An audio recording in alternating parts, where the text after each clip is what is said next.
Labour code നടപ്പിലാക്കിയ സാഹചര്യത്തിൽ തൊഴിൽ വകുപ്പിന് നേരത്തെയുള്ള പ്രാധാന്യമില്ലെന്ന് RSP സംസ്ഥാന സെക്രട്ടറി ഷിബു ബേബി ജോൺ പറയുന്നു. താരതമ്യേന ചെറിയ വകുപ്പായി തൊഴിൽ വകുപ്പ് മാറിക്കഴിഞ്ഞു.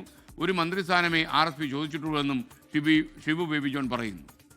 വകുപ്പ് ഇന്ന് ഉഭയകക്ഷി ചർച്ച ഇന്ന് ആരംഭിക്കുന്നതല്ല ഉള്ളൂ. വകുപ്പുകൾ എപ്പോഴും ഉഭയകക്ഷി ചർച്ചയിലാണ് തീരുമാനിക്കപ്പെടുന്നത്. UDFന്റെ പൊതുവേദിയിലല്ല. നേരത്തെയുള്ള സാഹചര്യമല്ല ഇന്ന് തൊഴിൽ വകുപ്പിനെ സംബന്ധിച്ചിടത്തോളം. ഇപ്പോൾ ലേബർ കോഡ് കൂടെ നടപ്പിലായ പശ്ചാത്തലത്തിൽ തൊഴിൽ വകുപ്പിന് ഒരു കാലഘട്ടത്തിൽ വളരെ പ്രാധാന്യമുള്ള വകുപ്പായിരുന്നാലും ഇന്ന് ആ പ്രാധാന്യമില്ല. അതൊരു താരതമ്യേന ചെറിയ വകുപ്പായി മാറി.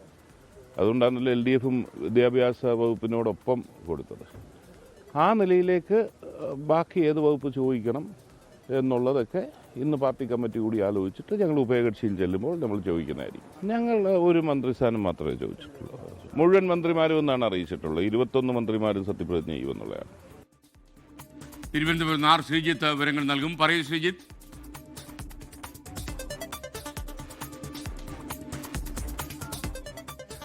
തൊഴിൽ വകുപ്പ് വേണ്ട എന്ന കാര്യം ആദ്യം തന്നെ UDF നേതൃത്വത്തെ അറിയിച്ചിട്ടുണ്ട്. ലേബർ കോഡ് അടക്കമുള്ള വന്നതോടുകൂടി തൊഴിൽ വകുപ്പിന് വലിയ പ്രാധാന്യമില്ല.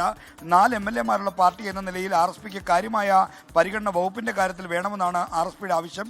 ഇന്ന് ചേരുന്ന RSPയുടെ സംസ്ഥാന സെക്രട്ടേറിയറ്റും പാർലമെന്ററി പാർട്ടി യോഗവും ഏത് വകുപ്പാണ് ആവശ്യപ്പെടേണ്ടെന്ന കാര്യം തീരുമാനിക്കും. ജലവിഭവ വകുപ്പാണ് RSP ആവശ്യപ്പെടാൻ ഉദ്ദേശിക്കുന്നത്.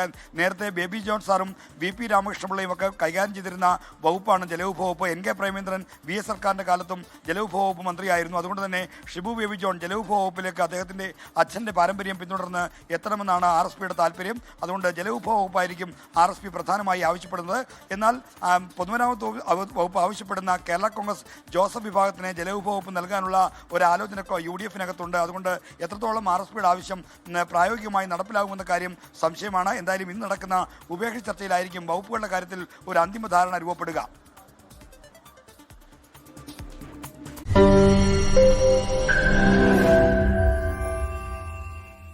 ലോകത്തെവിടെയായാലും ഏത് സമയത്തും 24 വാർത്തകളും ഓഗ്മെന്റഡ് റിയാലിറ്റി പാക്കേജുകളും എക്സ്പ്ലെയിനറുകളും വിശദമായി കാണാൻ ഞങ്ങളുടെ YouTube ചാനൽ നിങ്ങൾക്ക് സബ്സ്ക്രൈബ് ചെയ്യാം.